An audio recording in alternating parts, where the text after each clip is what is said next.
रायगड जिल्ह्यातील महाड शहरातील पानसरे मोहल्ला परिसरामध्ये दूषित पाणी पुरवठ्याचा गंभीर प्रश्न निर्माण झाला असून नागरिकांमध्ये संतापाची लाट उसळलेली आहे। नळांमधून काळे कुट्टा आणि दूषित पाणी येत असल्याचा आरोप स्थानिक नागरिकांनी केलेला आहे। गेल्या अनेक दिवसांपासून नगर परिषद प्रशासनाकडे वारंवार तक्रारी करूनही या प्रश्नाकडे दुर्लक्ष होत असल्याचा आरोप नागरिकांकडून करण्यात येत आहे।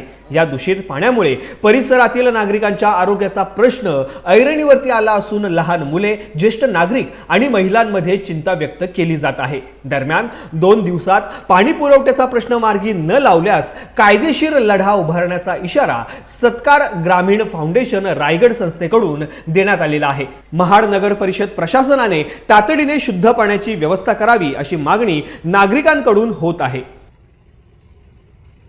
आम्ही 2-3 वेळा मी गेलो होता तर काय बोलले नाही, ते आपले दरगुजर करतात, येतात बघतात जातात, काय नाही। मीटिंग चालू होती त्यांची, ते बोलले की तुम्हाला 2-3 दिवसात माणसं पाठवतो, खड्डा खोदून चकोप कुठे तो काढून घेतो।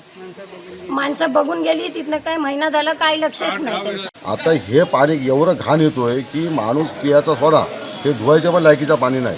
ह्याच्यावरती उद्याच्या उद्या जर का काम चालू नाही केले किंवा काही ॲक्शन घेतले नाही तर आम्ही पुढची इतर कारवाई करू। महाड नगर परिषदेने 2 दिवसाच्या आतमध्ये जर त्यांना पाण्याची तजवीज नाही करून दिली तर पोलादपूर नगरपंचायतीवरती जशी कारवाई केली आम्ही NGT कोर्टाकडून,